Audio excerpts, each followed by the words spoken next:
Hi, good morning, good afternoon, or good evening, whenever you're watching this video. Today, we are in our How to Be Your Beautiful Most Authentic Self course, and we're going to talk about people pleasing. It is probably one of the most asked questions when I get going in one-on-one coaching relationships. It seems to be a topic that is brought up over and over again. So we're going to cover some topics today on how to stop being a people pleaser. So in and of itself, wanting to make people happy, wanting to do right by people, wanting to innately please people isn't a bad quality. It's only something bad when it prohibits you from showing up authentically as yourself, when it prohibits you from showing up online or speaking your truth, or from setting boundaries or putting boundaries in place. When you live in this place of fear of what other people are going to think, fear of what other people are going to say, and this overwhelming fear that people are going to dislike you. That's when people pleasing can become a bad thing. So I'm not here today to talk about, I don't want you to want to please people. If that is your heart, I love that.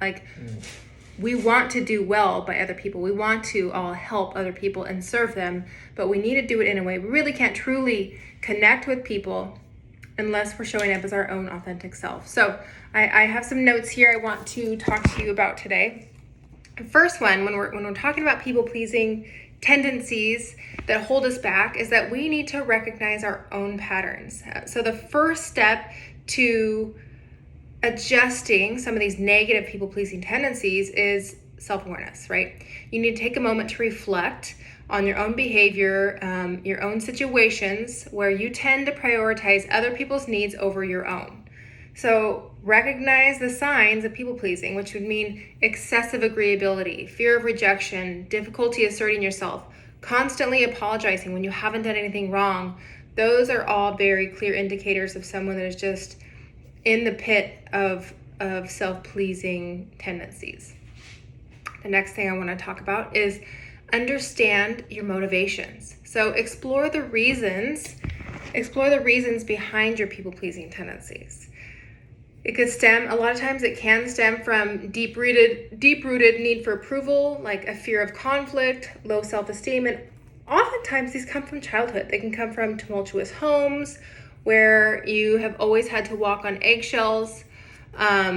Understanding your motivations for this people-pleasing behavior is super important in changing it and identifying it and switching gears, really. So underlying issues, understanding them, and developing healthier ways of relating to others. Also, people-pleasing in and of itself is a form of control. It's when people aren't certain, they're worried, they're stressed. People-pleasing really, truly is, it's controlling. It's a form of micromanaging everyone else's feelings. And no one likes a micromanager, right? So in a workplace, I know you probably had a boss or a manager that was a constant micromanager. No one wants to be that. And you cannot control. I know in the narrative in your head as a people-pleaser, it makes you feel good because you feel like there's an essence of control. There's an aspect of control there. But you absolutely can never control how someone feels. Not by your actions, not by how you show up.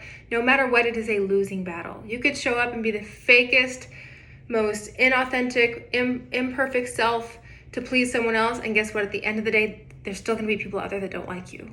And it's a lose-lose. They don't like you and you don't like yourself. You might as well show up truly and authentically who you are. So at the end of the day, you like yourself. And you connect with other people who do too.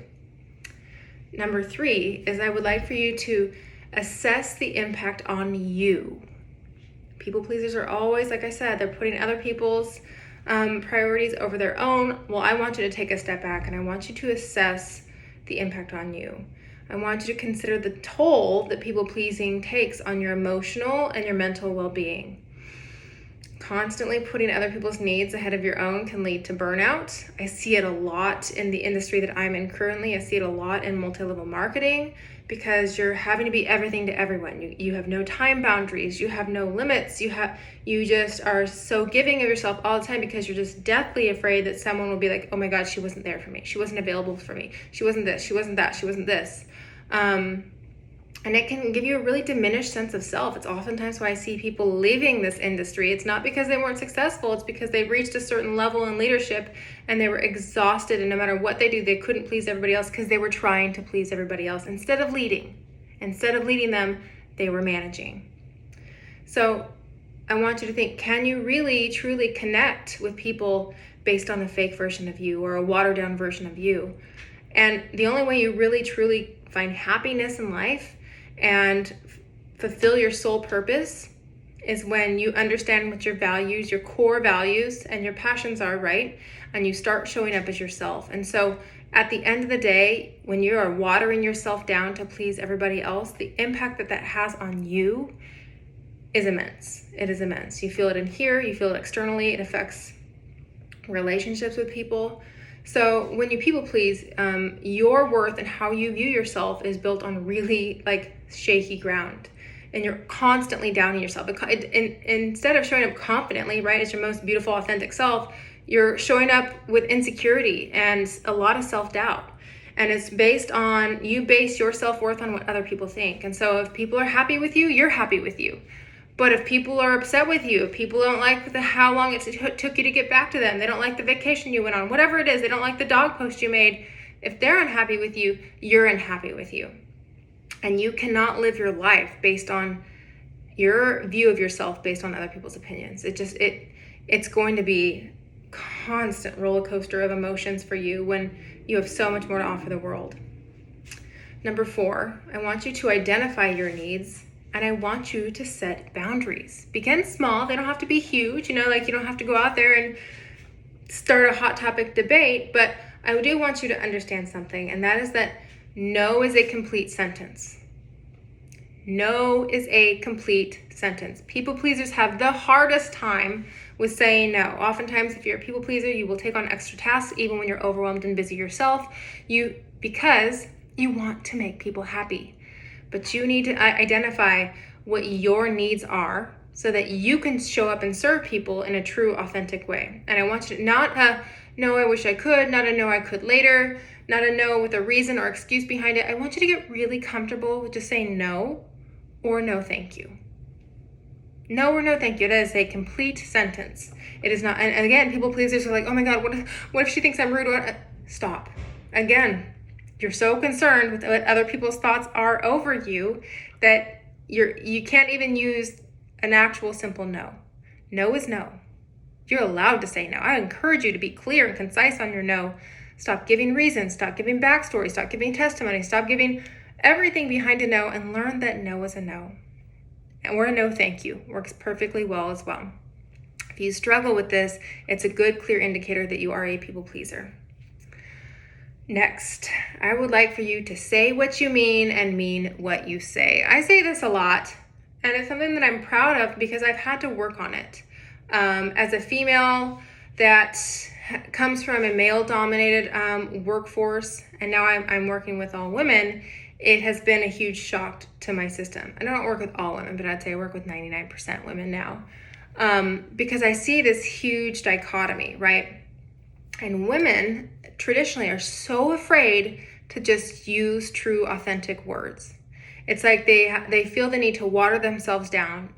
If what makes them so unique, all their special, everything special about their personality, everything shiny that stands out that is special about them, they feel the need to wash that down and wash it away so there's no sharp edges.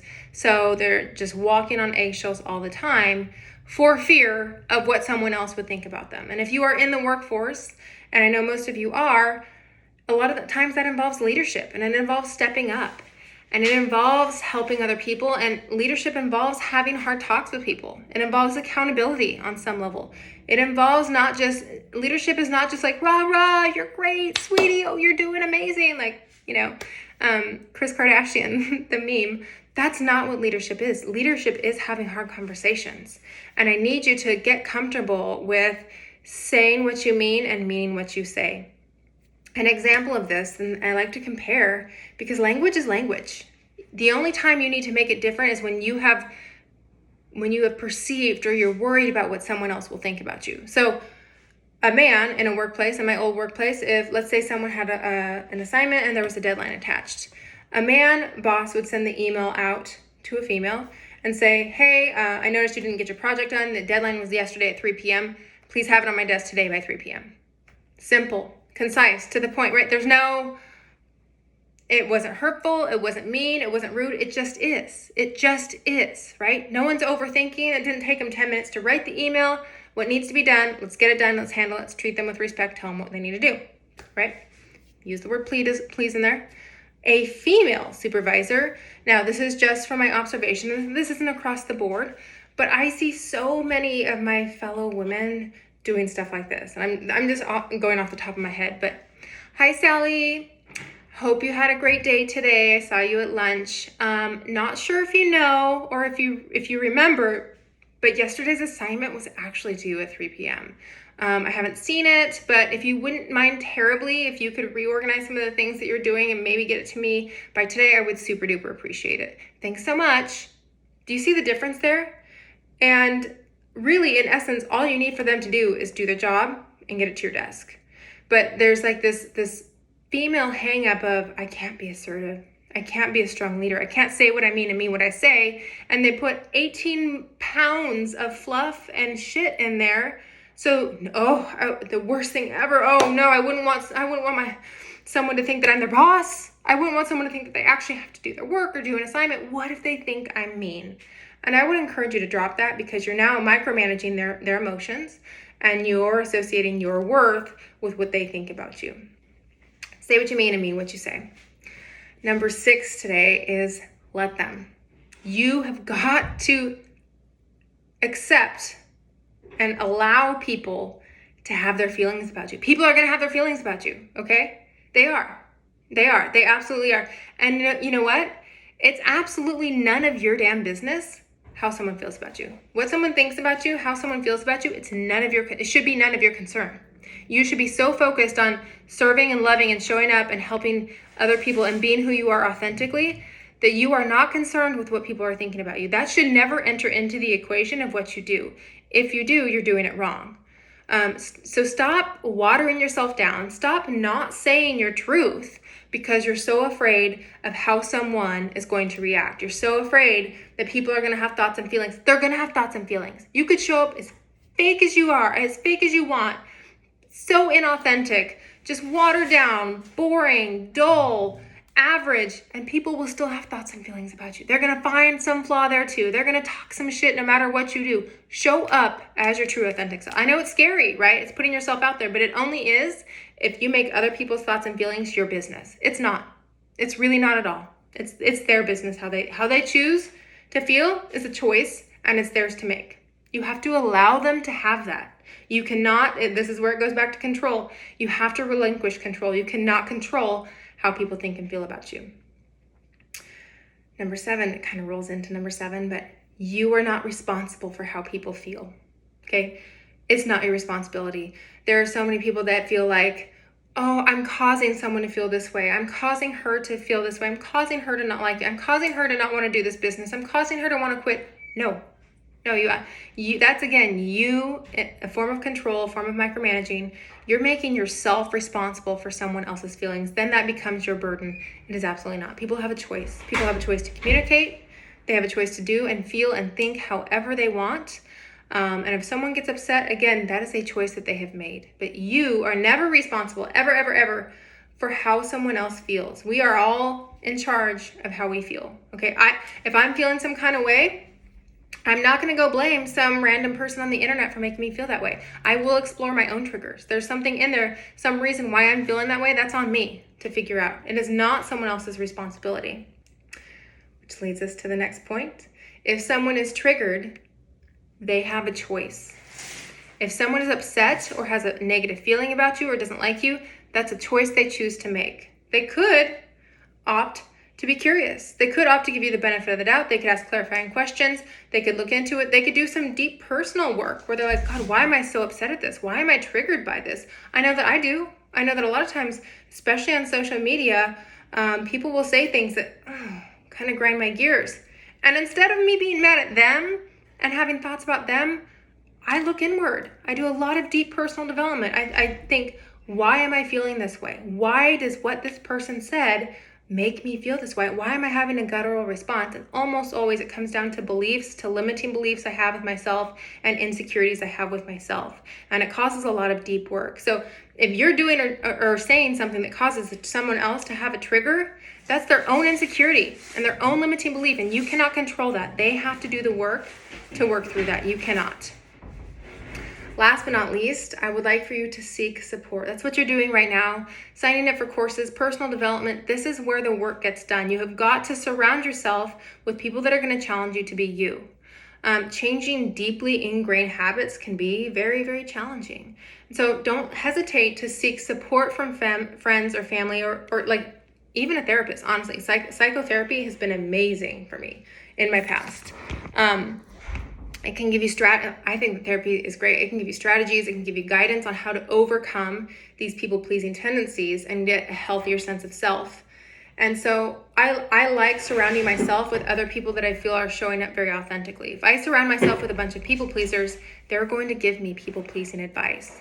And so look around your circle and who out there really wants what's best for you. Not what's best for your bottom line, not what's best for their pocketbook, not, wanting to keep you down so that they like that version of yourself. There usually is one or two people in our lives that deeply, deeply know who you are, and they are always rooting for you to win. Those are the people that I might consult when I'm like, hey, like this is not, I don't say, hey, is this going to upset some people? I know that no matter what, if I'm going to show up audaciously and boldly, no, not everyone's going to agree with me. Not everyone is going to see eye to eye with me. That's okay. I want you to be okay with people not liking you. At the end of the day, if you're a people pleaser and it's holding you back from being your true authentic self, you have got to be okay with people not liking you. It is not a loss. If someone makes a decision to not like you or to judge you based on you actually being yourself, that person isn't for you. I need you to understand this. That person isn't for you. There's a million other decisions and choices they could have made when they didn't like the way you did or said something. And if they're going to make a judgment on you based on that, is it really a loss? Is it? I would say no. But when you show up really, truly, and authentically and live in your truth, you're going to find, instead of worrying about losing all these people that really, honestly, only liked you for the fake you anyways, they only like the watered down version. You're going to connect and help and truly serve your purpose in this world, but you're going to find so many other people that love that version of you and that build you up and bring you up, and you find a lot more about yourself. So that is what we're talking about today. Please read the email. There is a homework assignment attached. I would love to hear your questions if you have coaching questions. I'm trying to determine this session if we're going to do a small group coaching Zoom. If you guys do have a lot of questions or maybe situations you'd like to work out, please include it in the email, and then we can set up a Zoom coaching session if everybody wants that.